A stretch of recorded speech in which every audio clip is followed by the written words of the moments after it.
Welcome, and thank you for joining me tonight. Before we begin, take a moment to settle in and let the weight of the day fall away. Tonight, we dive not into history, but into legend, a city whispered of 4 centuries, a place said to have glowed with marble and gold, where canals wound in circles and temples rose higher than mountains, a city of wisdom and wonder, but also of pride, a pride that, some say, drew the sea itself against it. This is not only a story of a place, but of a mystery, a city lost, yet never forgotten, a city that waits for us still, hidden beneath the waves, alive in imagination. So, close your eyes, let the sound of the sea carry you deeper, and together we will journey into the night and into Atlantis. Whispers on the shore. The fire was small, little more than a circle of glowing embers and crackling wood, but it was enough to gather the sailors close. Their cloaks hung heavy around their shoulders, damp with sea mist, and their faces glowed, faintly orange against the dark. The night had fallen quiet, save for the hush of waves pressing steadily against the sand. Above, the stars stretched wide, 1,000 pinpricks of silver scattered across a sky so vast it seemed to lean down toward the earth itself. They had traveled far. These men, their ships had carried them through storms and into calm, across waters known and waters feared. And though their bodies bore the marks of their voyages, scars along arms, lines carved deep into weathered faces, it was their voices, low and measured, that revealed the weight of years at sea. You sat slightly apart, half in shadow, the fire warming only one side of your body. It was not your place to speak, not yet, not among them, but you listened. Every word carried meaning, every pause left space for imagination to fill. The oldest of them, a man with a beard streaked white and hands knotted like old rope, leaned forward into the firelight. His eyes reflected the flames, but his voice belonged to the sea. He spoke of a voyage long ago, when the winds carried him farther than he had ever intended, into waters uncharted, where the currents grew strangely still. There, he said, softly, as though the night itself might overhear, I saw it. The others stilled. A piece of driftwood snapped in the fire, sending sparks into the dark. No one laughed, no one questioned, though many had heard stories like this before. The man's voice was not boastful, not loud. It was quiet, steady, convincing. He described towers that shimmered just beneath the waves, their stones pale, their forms too perfect to be the work of nature. He spoke of rings, wide circles of walls and canals, each connected by bridges, and shining with a light that seemed to come from within. He told of columns taller than masts, of streets laid in spirals, of statues half hidden by seaweed and coral. And though the sea moved, though the tide pressed forward, the city itself did not fade. It waited, silent, beneath the water. One of the younger sailors scoffed quietly, though his eyes darted nervously to the waves. Another crossed himself, muttering a prayer beneath his breath. For even those who doubted did not dare to mock too loudly. Atlantis was not just a story to pass the time. It was something more. Something that pressed against the mind when the sea grew too still, when the night grew too long, when the horizon seemed endless. The old sailor fell silent, but the fire seemed louder in his pores, each pop of wood like punctuation. No one asked questions. No one wanted to. To ask was to invite detail, and detail made the legend real. Instead, the sailors looked into the flames, or out toward the horizon, or down at the sand at their feet. You rose quietly, leaving the circle, and walked along the shoreline. The waves reached up to meet you, curling around your ankles, cool and insistent. The sand was damp and firm beneath your steps, broken now and then by the smooth shapes of shells. Behind you, the fire glowed faintly, voices dimming with weariness. As the men drifted toward silence, the sea stretched wide ahead, black and glimmering, swallowing the stars. It felt alive, not in the way of crashing storms or rushing tides, but in its stillness. It watched, it waited, and though no city broke the surface, though no towers reached upward, you felt the weight of presence, as if something vast and hidden lingered just beyond sight. At the edge of the tide, something caught the moonlight. You bent and lifted it from the sand, a shard of stone, smoothed by water, yet etched with faint lines. They were not cracks.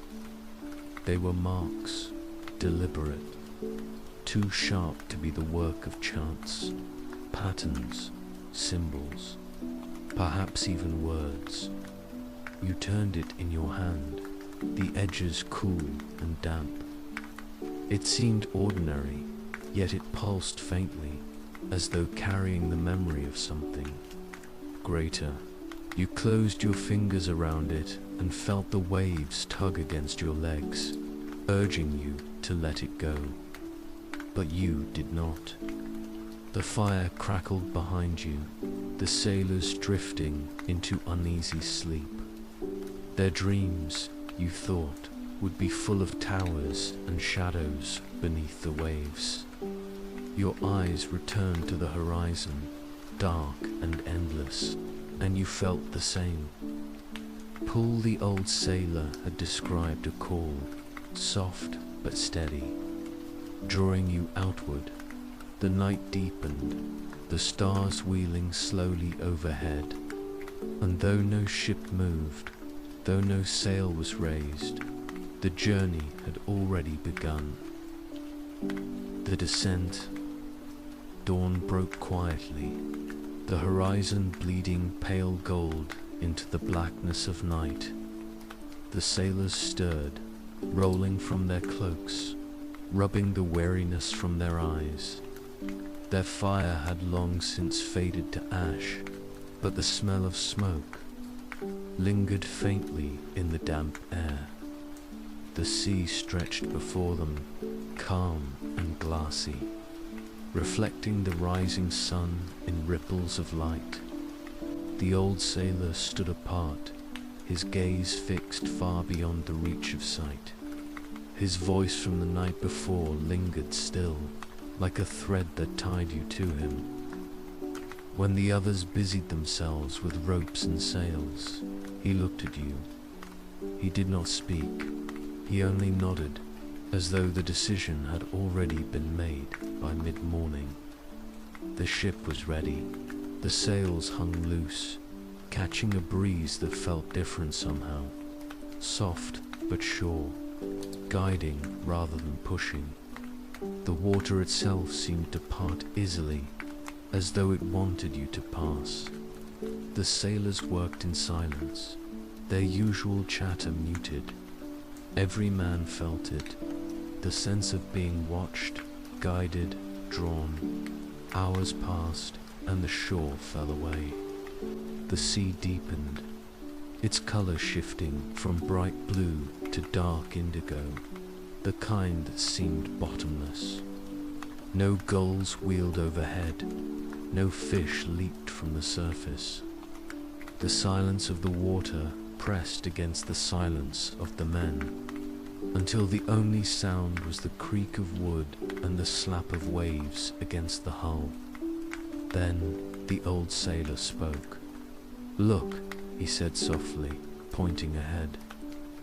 And there, in the distance, the sea shimmered strangely. The light bent in patterns unlike any waves you had ever seen, as though something beneath distorted the surface. The ship slowed. Anchors were cast. Ropes were tied around waists. Divers prepared. Some crossed themselves, others kissed tokens of protection, each man aware that what lay below was no ordinary reef or ruin. You stepped forward, the shard of stone still tucked in your pouch. It pulsed faintly, as though eager, as though alive. The old sailor pressed a hand to your shoulder, his eyes firm, his voice low. "Go," he said, "see what waits."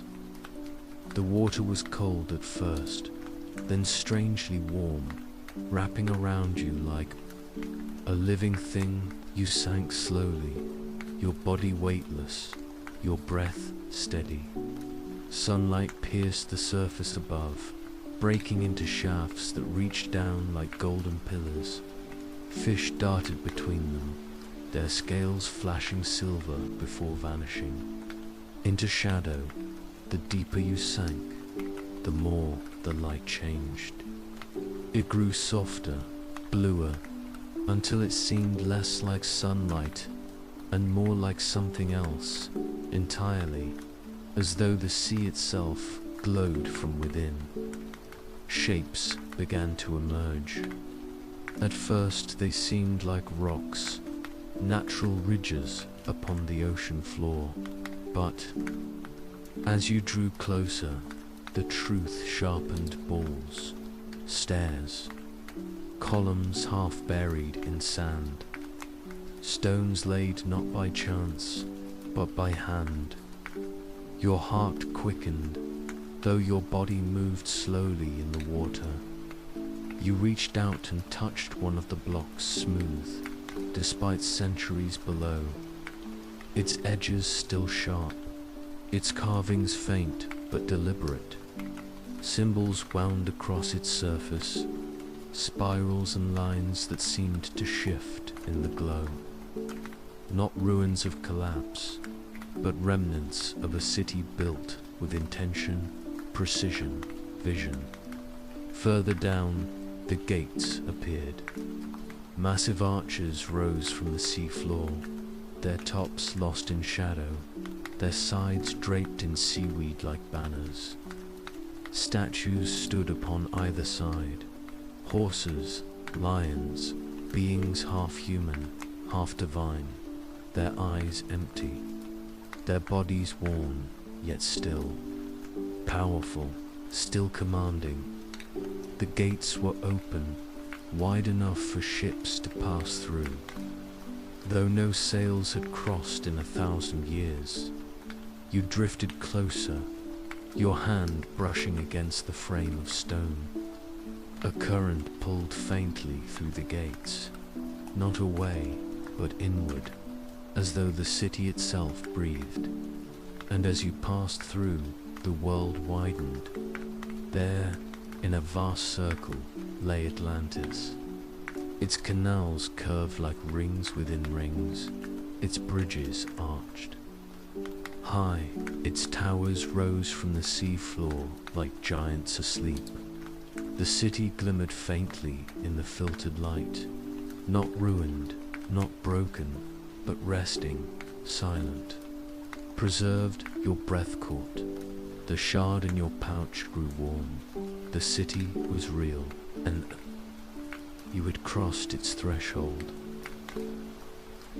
The circle of canals, the gates of Atlantis drifted behind you, swallowed by the dim light of the sea. Before you stretched the first of many wonders, a vast ring of water, broad and calm, circling the heart of the city. Bridges arched high above it, connecting the outer walls to the inner districts, their stone supports carved with patterns that twisted like waves. The currents here were different. They did not push or pull with the tide. They flowed in deliberate spirals, as though the canals themselves obeyed a design, a rhythm known only to the city. You floated forward, carried not by effort, but by the strange pull of the water. The canal widened as you went, until it seemed as though you drifted through a river that had no beginning and no end.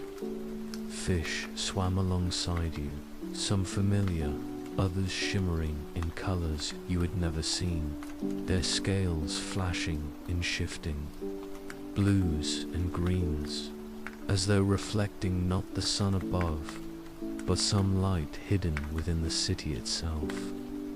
Buildings rose on either side of the canal, their foundations sunk into the sea floor, their walls intact despite the centuries. They were built of stone that gleamed faintly even here in the depths, smooth blocks fitted so precisely that no seam showed between them. Columns lined their entrances, some plain, others etched with spirals, stars, or creatures of the deep. Most were empty now, but they stood not in ruin, not broken, but waiting. It felt less like exploring a ruin and more like stepping into a city that had merely fallen asleep. One bridge curved overhead, and as you drifted beneath, you looked upward. Carvings lined its underside, dolphins leaping, waves curling, stars scattered in constellations. And among them, faint but certain, were eyes, not carved in malice, not staring in warning, but eyes all the same, as if the city itself watched every traveler who passed through. Further inward, the canal bent, spiraling toward the heart of Atlantis. The walls here were higher, the buildings larger. Some towers reached up into the water above, their tops lost in the shimmer of sunlight that filtered faintly from the surface. Their windows glowed faintly, as though light still lived within. And yet, no figure moved inside, no shadow crossed the glass. The silence pressed heavier with each stroke of current dot at the center of the ring. A plaza opened, its stones broad and circular. Statues stood at its edges, tall figures of kings and queens, warriors with spears, scholars with scrolls. Each had been carved with such precision that their faces still bore expression. Their eyes still seemed alive. Their mouths still seemed ready to speak, but they did not. They had not for centuries. And yet, as you passed them, you felt as though they whispered silently to one another, voices too faint for you to hear. The shard in your pouch warmed again, pulsing in rhythm with the current. It was not random, not accidental. The city recognized it, or perhaps it recognized you. You touched it through the fabric, and for a moment the canal stilled. The fish froze, the current slowed, the silence deepened until it felt absolute. Then the pull resumed, stronger this time, guiding you forward, deeper toward the city's heart. You looked upward once more. Above the plaza, rising from the inner ring, stood a hall larger than any you had seen yet. Its roof was crowned with crystal that glowed faintly blue, its walls lined with tall windows, its steps leading down directly to the water's edge. It was not a place for markets or homes.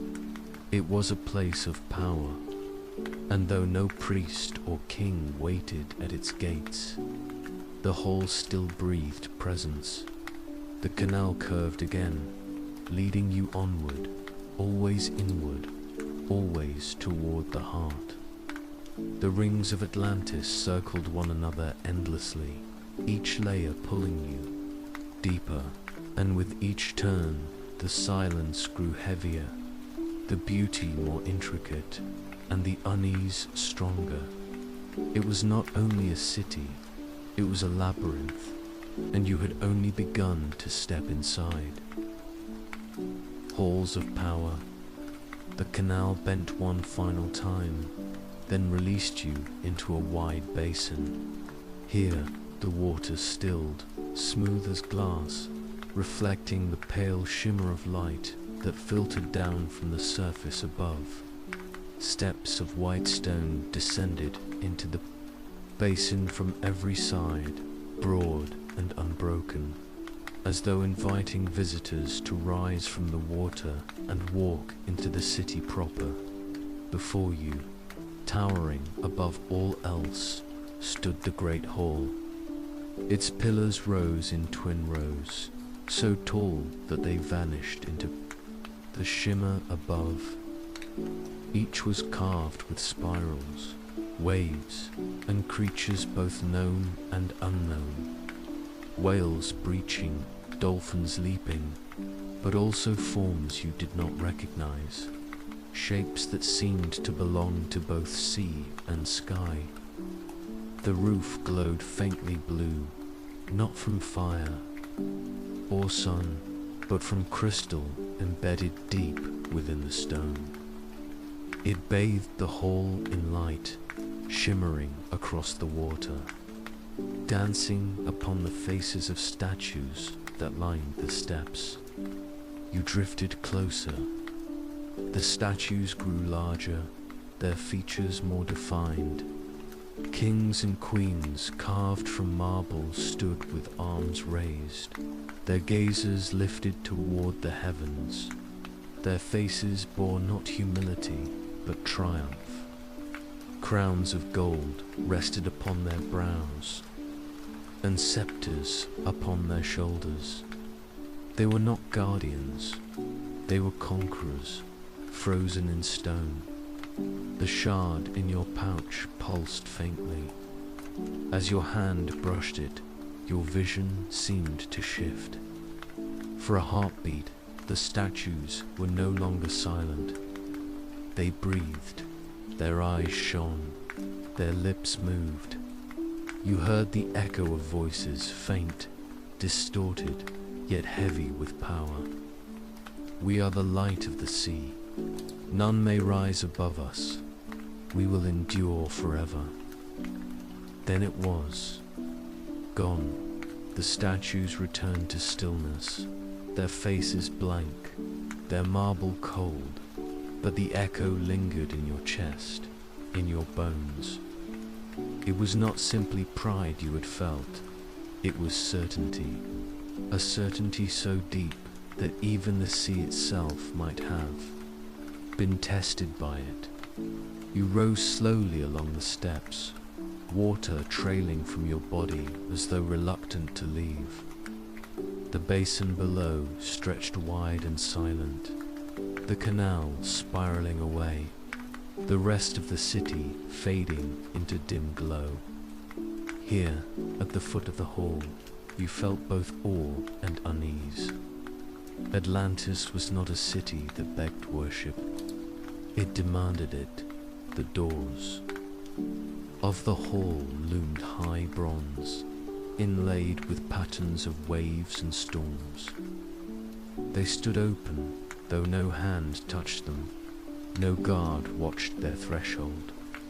Inside, the air was still, untouched by the sea, as though the city itself had preserved this place. You stepped forward. The hall stretched vast, its ceiling impossibly high, its floor paved with stone, so polished it gleamed like water. Columns lined the chamber, each broader than the hull of a ship, each etched with patterns that told stories in spirals. Scenes of ships sailing across endless seas, armies marching across bridges that spanned worlds, crowds bowing before kings who raised their arms to the sky, and at the far end, upon a dais of gold and stone, rose thrones. Not one, but three. The central seat was tallest, its back carved in the shape of a wave cresting, its arms lined with sapphires that glowed faintly in the blue light. The two flanking seats were smaller, but no less magnificent, their surfaces inlaid with pearls and silver. Empty now, but not forgotten. It was here that rulers had once sat, rulers who believed themselves chosen not only by men, but by gods. You stood at the center of the hall, your footsteps echoing faintly, and in the silence you felt it again, the weight of pride, heavy as stone, strong as the sea. It was not only carved in marble, not only etched into walls. It lived here still, unbroken, unyielding. The shard in your pouch burned warmer. Your chest tightened, your breath slowed. The city was not simply remembered, it remembered you. A gust of air passed through the hall, though no wind stirred outside. The flames in the crystals flickered. The statues lining the walls seemed to lean closer, their eyes sharp, their faces alive with judgment. You closed your hand around the shard and bowed your head, not out of reverence, not out of fear, but because it was the only way to stand in such a place. When the moment passed, the hall grew still again. The crystals glowed steady, the statues quieted, and the silence returned, heavy, absolute. You turned and left the hall, the echo of voices still lingering in your mind. And as you descended once more to the basin, you knew Atlantis had been built not only with skill and vision, but with certainty that no force could undo it. And perhaps it was that certainty, that unyielding pride, that had sealed its fate. The gardens and the glow, beyond the Hall of Thrones, narrow steps curved downward, carved into stone as smooth as glass. They wound along the inner walls of the city, leading you deeper into its rings. The air cooled, the glow dimmed, until the passage opened once more. Here, the city revealed another of its wonders. The gardens of Atlantis stretched wide, enclosed beneath vaulted arches of crystal and stone. Columns framed their edges, but the roof was no roof at all, only sheets of translucent crystal through which light filtered in strange colors. It was not sunlight, nor was it the glow of the sea.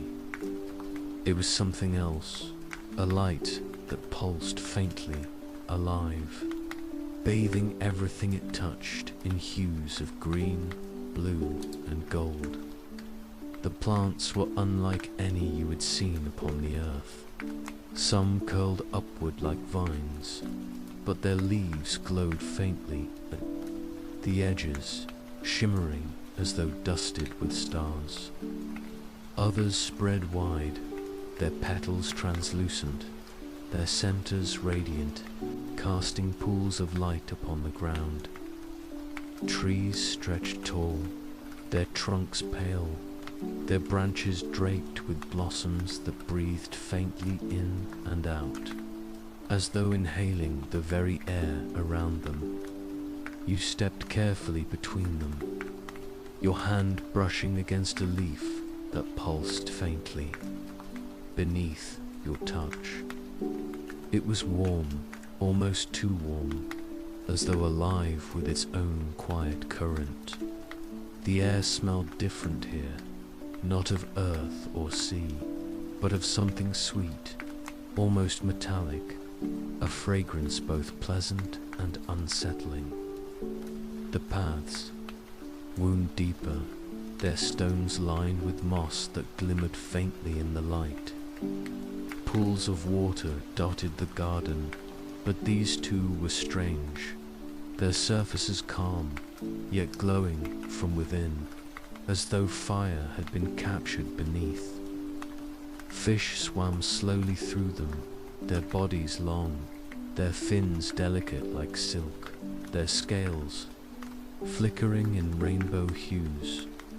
When they surfaced, their eyes lingered on you longer than seemed natural, curious, almost knowing, before they sank again into the glow dot at the center of the garden. A great dome rose, its walls woven of vines that pulsed with light. You stepped inside and found yourself surrounded by silence so deep it felt deliberate.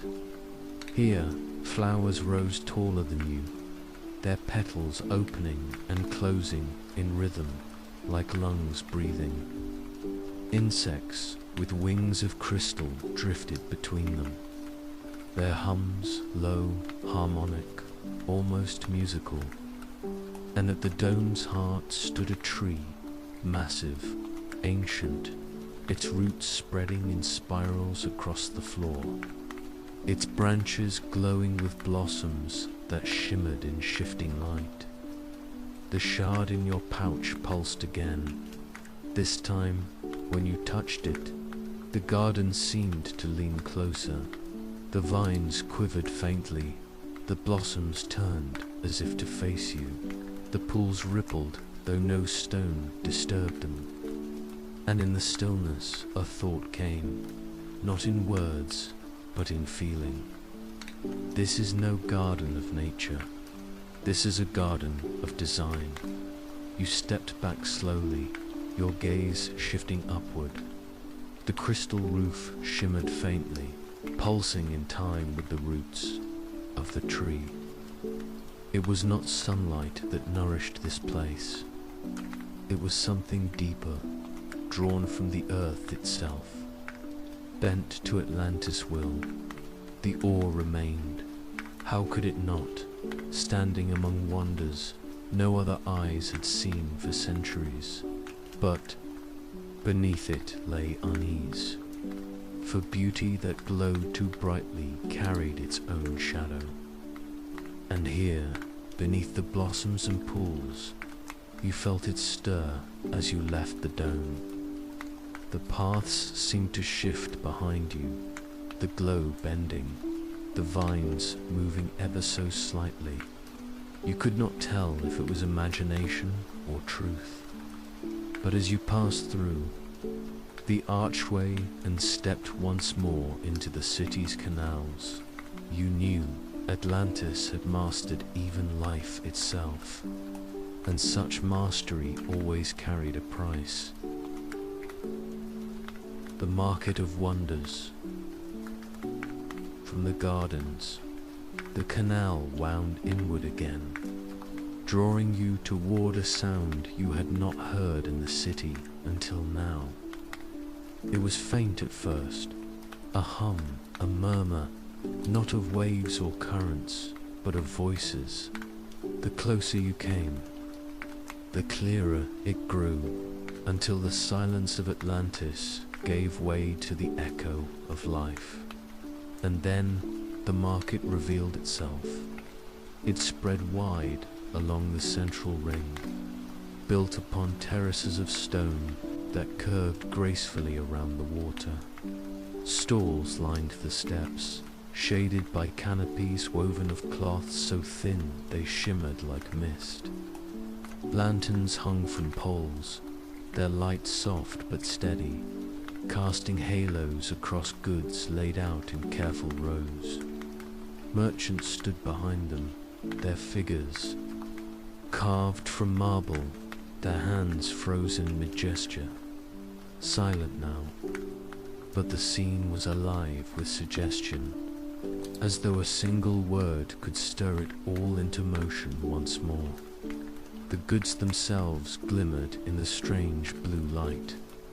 Bowls overflowed with gems the color of fire, their surfaces cut so perfectly they seemed to burn within. Trays of metal lay stacked, but not metals you knew. They gleamed with shifting hues, some bending the light around them, others singing, faintly when brushed. Spices spilled from jars, their grains glowing faintly, releasing scents both sweet and sharp, filling the air with unfamiliar fragrance. And at one stall, a chest lay open, its contents glowing softly. Within were crystals, the size of a child's fist, pulsing faintly as though alive, their rhythm steady as a heartbeat. You lingered, your hand hovering above them. The shard in your pouch pulsed in reply. For a moment, the crystal before you flickered, brightening, dimming in time with the shard's glow. It was not trade alone that had filled this market. It was power, and the city had once passed it from hand to hand as casually as grain or cloth. The stalls told stories. Beyond wealth, there were scrolls with lettering to find, to decipher, their ink shimmering in the dim light. Masks of gold and ivory, faces both human and not, their eyes hollow, their expressions unreadable. Carvings of creatures with wings and scales, some familiar, some imagined, some perhaps remembered from a world long gone. Even the simplest tools, blades, bowls, jars, seemed crafted with precision beyond need, as though utility was not enough. Every object carried not only use, but pride.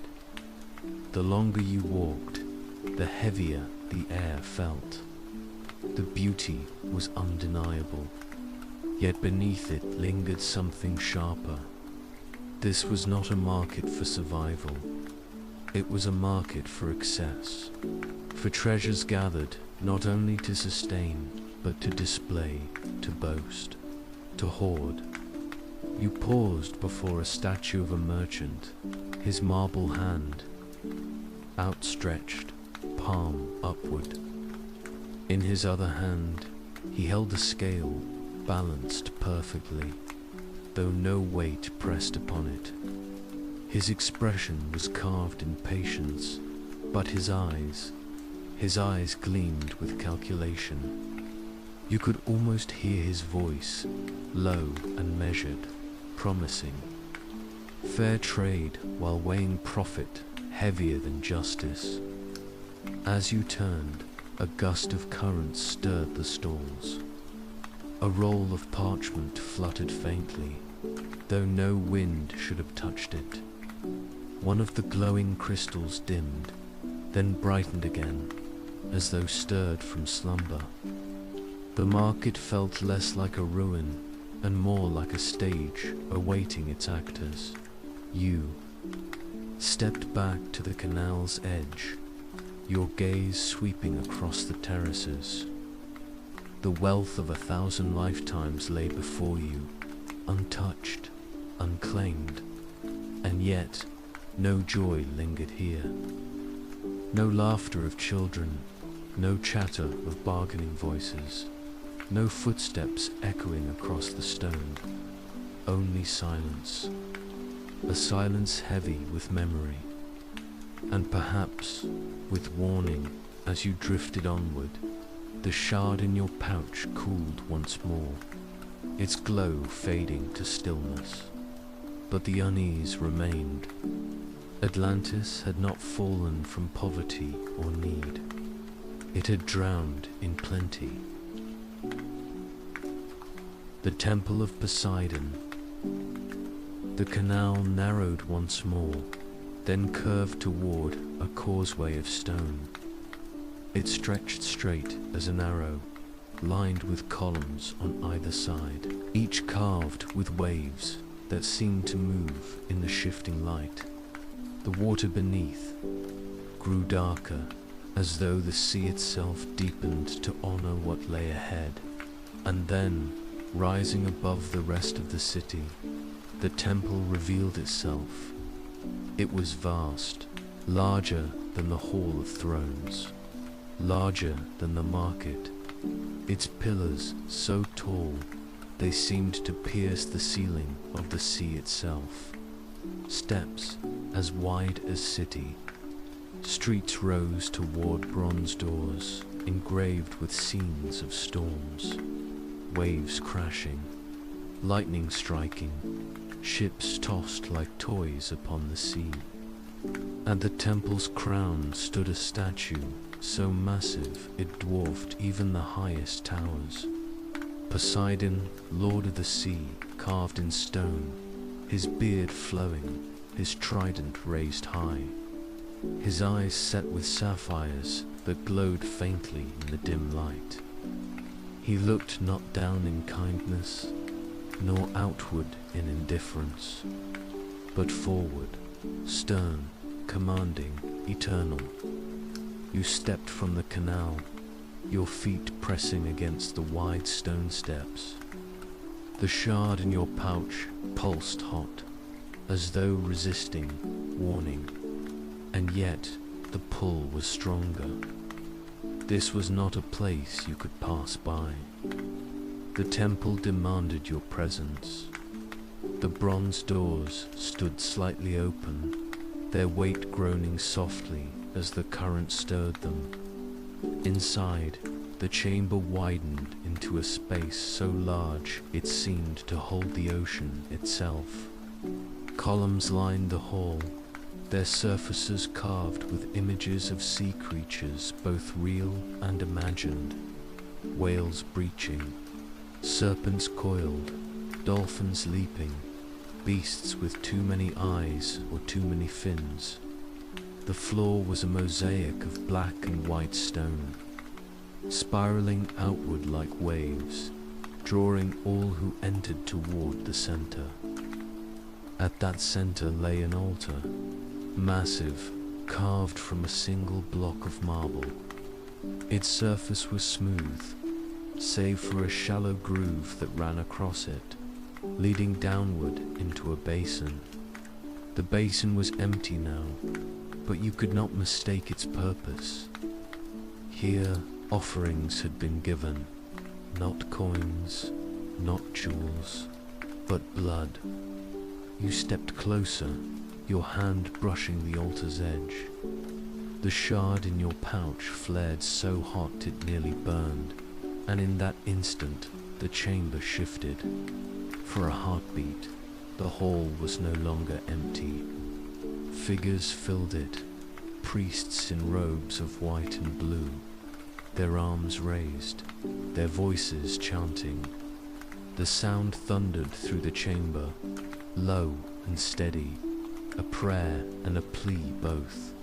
Before them knelt others, men, women, children, their heads bowed, their bodies trembling.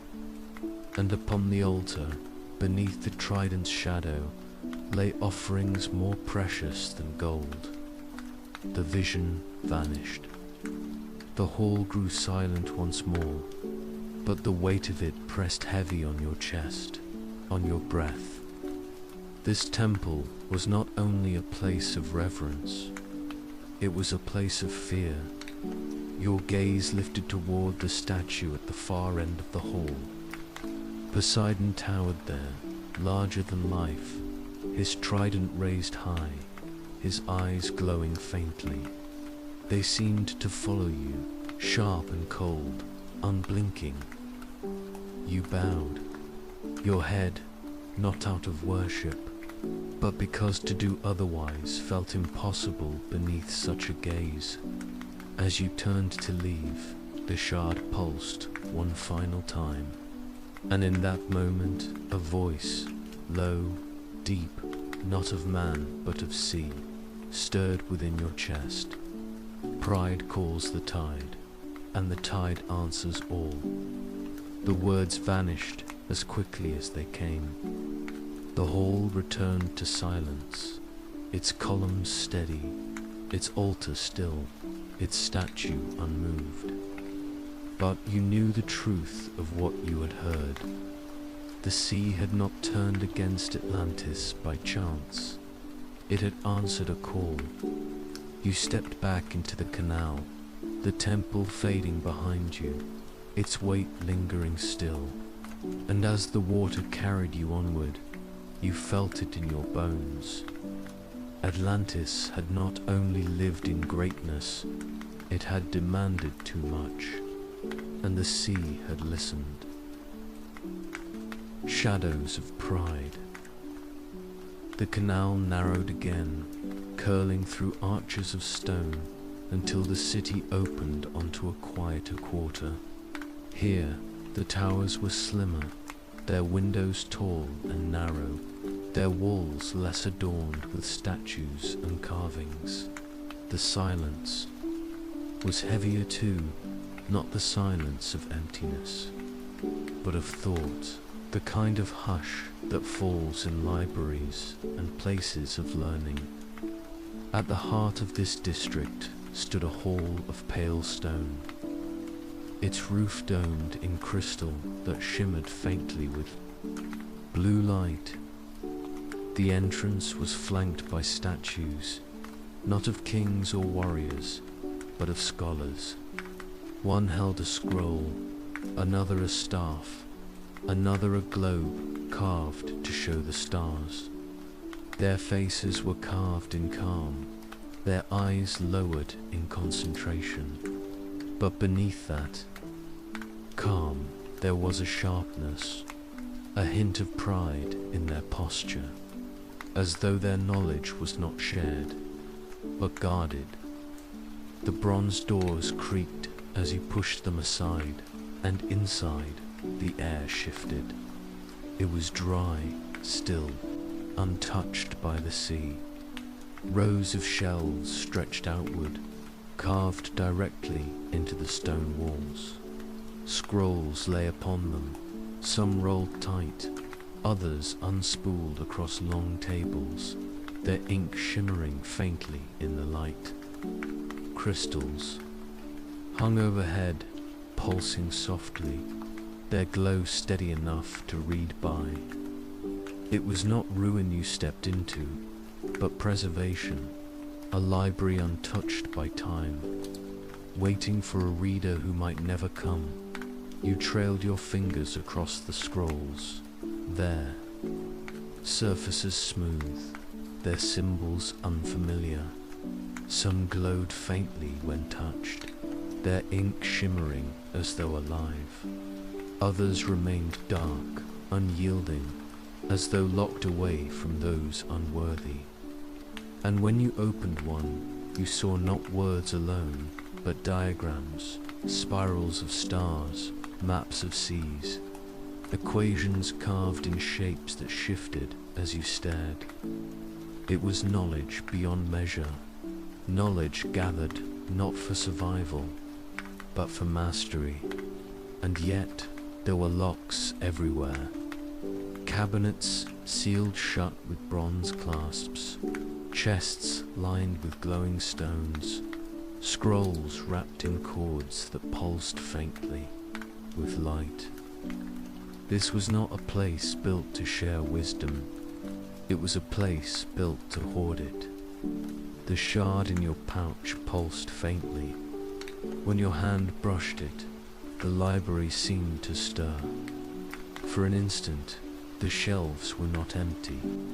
Figures moved between them, men and women in long robes, their hands trailing across scrolls, their voices low, their eyes sharp.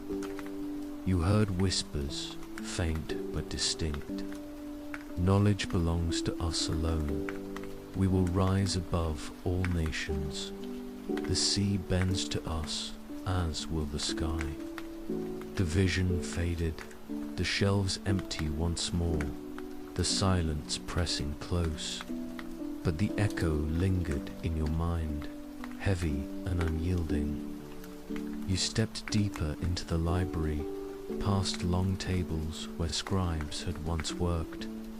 Their tools remained. Brushes worn thin, inkstones dry, wax seals unbroken.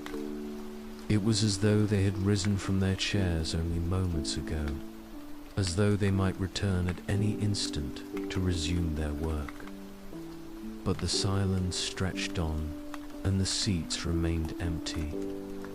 At the far end of the hall, a great mural covered the wall. It showed Atlantis itself, painted in spirals of blue and gold.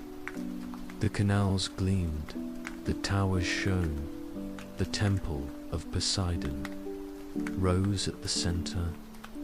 Above it all, the sea curved outward, held back not by nature, but by walls of light. Beneath, smaller cities bowed, their figures bent in submission, their faces turned upward toward Atlantis.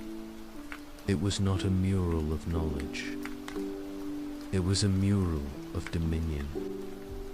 The shard in your pouch flared again, hotter this time, as though resisting. You placed a hand against the mural, and for a heartbeat, the painted sea trembled. Waves crashed, towers shook, and the light that held the ocean back flickered. Then it stilled again, frozen in stone. You stepped back, your breath slow, your chest heavy.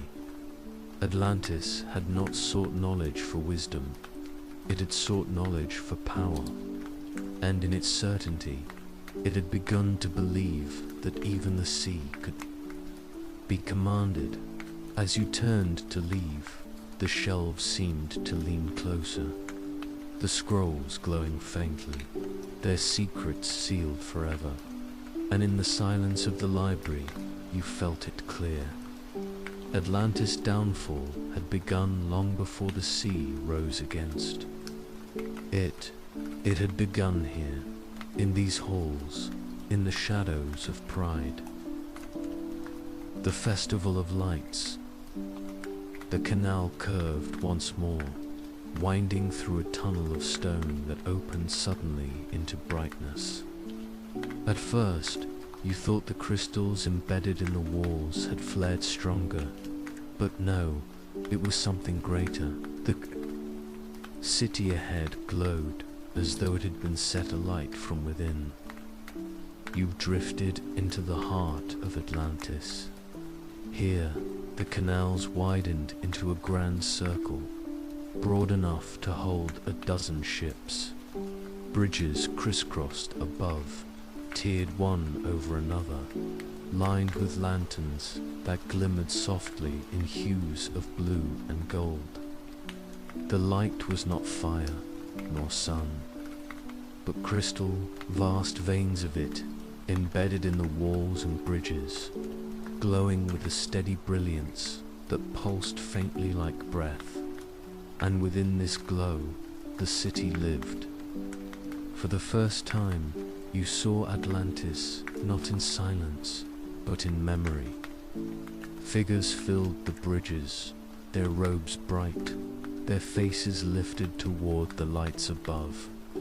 Children ran along the steps, their laughter ringing, their hands clutching small, glowing orbs. Musicians lined the terraces, plucking strings, striking. Drums, blowing pipes that filled the air with music sweet and strange. The sound rose and fell in waves, weaving with the glow, turning the city into a single, living rhythm. Stalls overflowed with food and drink, though not like the market you had seen before. Here, fruits glowed faintly from within, their juices sparkling as they were cut. Cups brimmed with liquid that shimmered like molten gold. Platters carried fish unlike any seen above the sea, their scales flickering in shifting colors as though they still swam through invisible waters. The air itself seemed flavored, sweet, sharp, intoxicating, as if the very breath of the city was designed to draw its people into celebration. And above, upon balconies that lined the grand circle, nobles watched. Their garments were woven of cloth that caught the crystal light, bending it into patterns that shifted like waves. Crowns rested upon their brows, tridents and scepters in their hands. They raised them high as the music swelled, as though claiming the glow, claiming the city, claiming the sea itself. The shard in your pouch throbbed, its rhythm out of step with the city's, and as you touched it, the vision wavered. For a moment, the laughter dimmed, the music faltered. The bridges shook, the crystals flickered. A tremor rippled through the ground, faint but certain. The water in the canals shuddered, rising against the walls before settling again. Yet the people did not notice. They laughed louder, sang stronger, danced faster. Their joy was not born of ignorance, it was born of refusal. They knew the tremors, they felt the sea pressing closer, but they chose to celebrate louder, brighter, more desperately, as if light and song could hold back the tide. You watched them, your chest heavy. The beauty was undeniable, children glowing with joy, music weaving through crystalline arches, colors painting the city in living fire. But beneath it all, you felt the shadow. This was not a festival of triumph, it was a festival of denial, a city's final song before silence. The shard burned hotter, and once more the vision faltered. The people froze mid-dance, mid-song, mid-laughter. The light dimmed, the crystals cracked. The music broke into silence, and you were left alone. Again, in the empty square, the terraces barren, the bridges silent, the glow faint and cold. You breathed slowly, the quiet pressing heavy once more. The city had celebrated to the very end. But joy, however bright, cannot still the sea. The canal drew you onward, away from the silent festival grounds. And as you drifted into shadow once more, the shard cooled in your hand. But the unease remained. The city had chosen brilliance over humility, denial over acceptance, and the sea had waited, patient as always. The fall into silence. The canal narrowed again, its current stronger, pulling you inward as though the city itself guided your steps. The glow of the festival faded behind, the echoes of music and laughter lingering only in memory. Ahead, the light dimmed, the water grew heavy, and the silence pressed tighter than before. The shard in your pouch pulsed, faster now, almost frantic. You gripped it, and the vision shifted once more. The city was no longer still. It was alive, not in joy this time, but in tremor. You stood again upon the grand circle, but the bridges shook beneath your feet. The crystals embedded in the walls flickered, their glow stuttering like failing stars. The canals surged, waves slapping hard against their stone banks, spilling over steps, rushing into streets. The people ran, their laughter gone, their songs silenced. Some clutched their children, others held their treasures, others only raised their hands to the heavens in plea. The ground split beneath them, stones cracked, statues toppled, mosaics shattered into shards that vanished into the rushing water. The markets flooded, scrolls and masks and metals swept away in torrents. The gardens drowned, their blossoms extinguished, their glowing vines torn from their roots. The halls of power shook, their thrones tumbling, their crowns lost. And above all, the temple of Poseidon stood firm, his sapphire eyes blazing as though, in judgment, his trident raised high against the trembling sky. The sea roared. It was not a storm from without, not waves hurled by distant winds. It was the sea itself, rising from below, pressing upward, answering a call made long before. Walls cracked, towers fell, bridges crumbled into spray. The canals overflowed, swallowing the streets.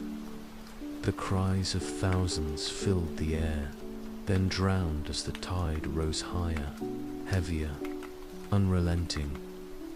You gripped the shard tighter, your breath shallow, your chest heavy. And as you watched, you felt no rage from the sea, no fury, only inevitability. Atlantis had believed itself unshakable, but nothing built upon pride endures forever.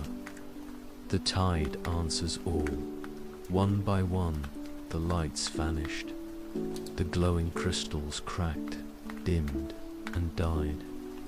The music was silenced, the laughter swallowed, the songs of denial broken. The city sank, slow but unstoppable, carried downward by the very sea it had believed it could command. You saw faces in the waters, some crying, some silent, some simply watching as their city disappeared around them. The statues toppled, the thrones fell, the murals cracked.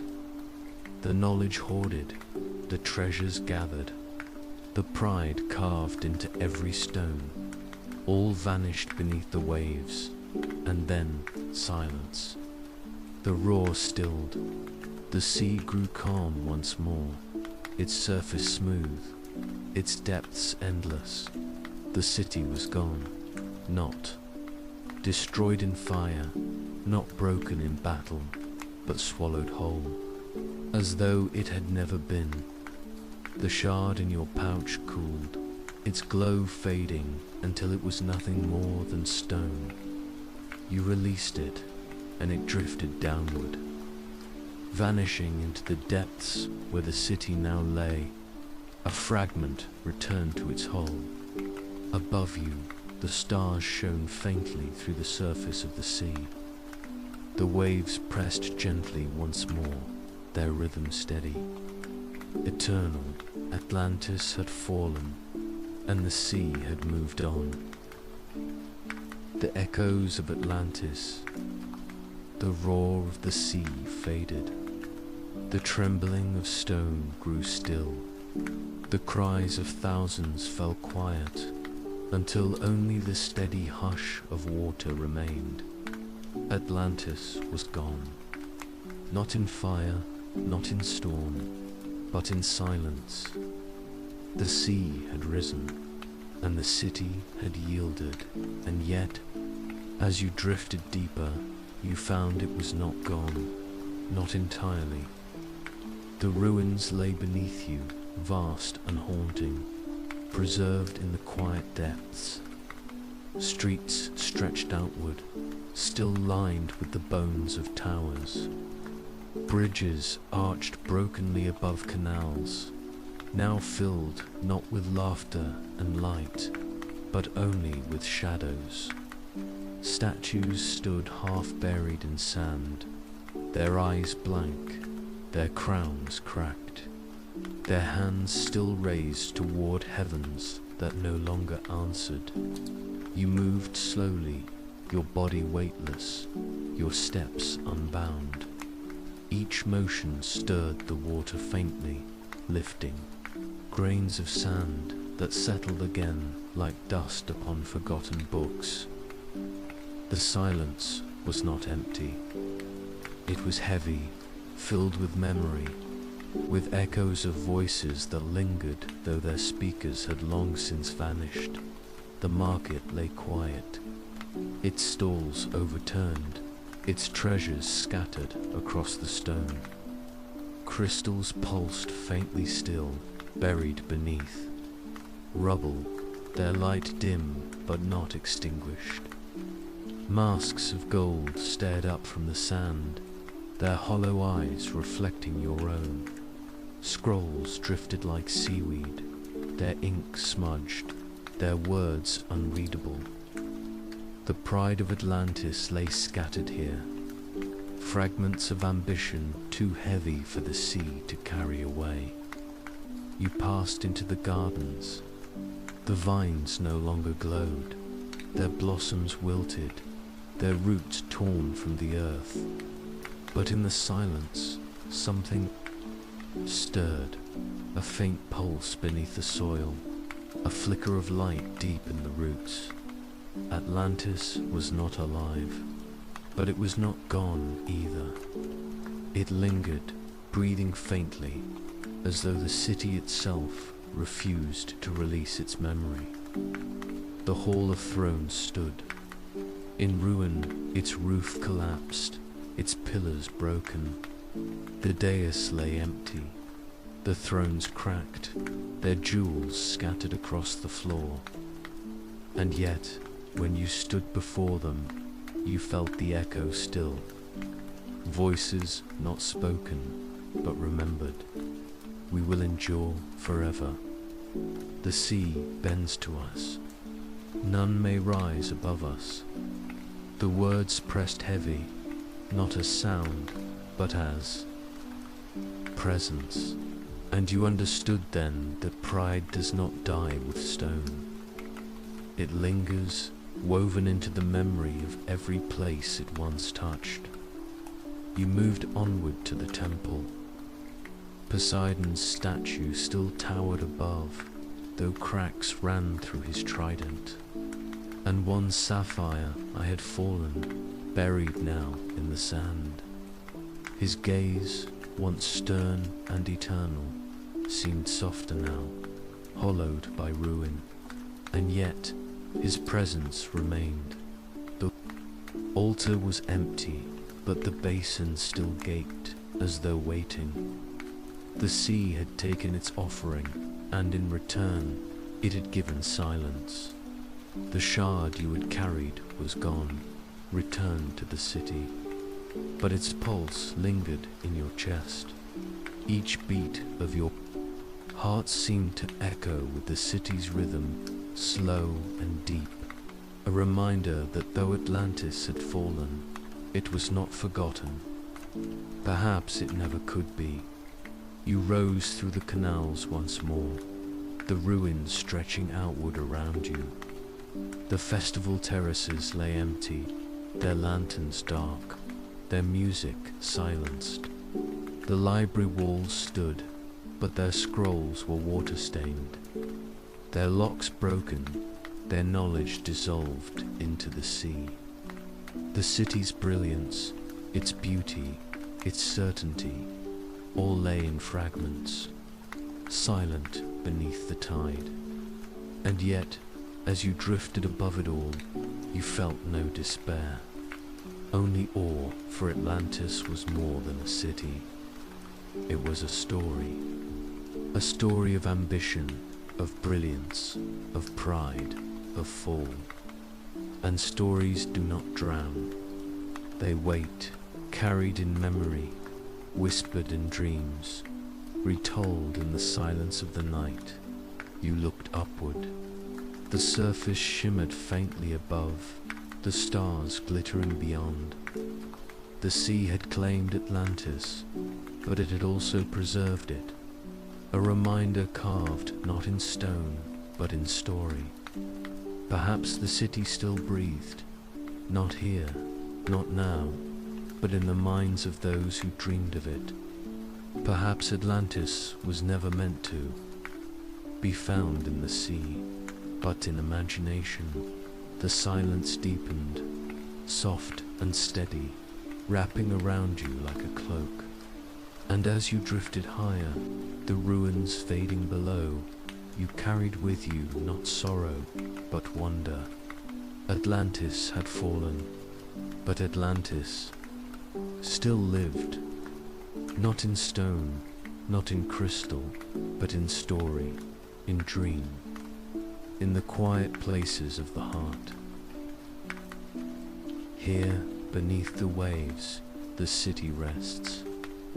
Its towers lie silent, its canals stilled, its temples crumbled into sand.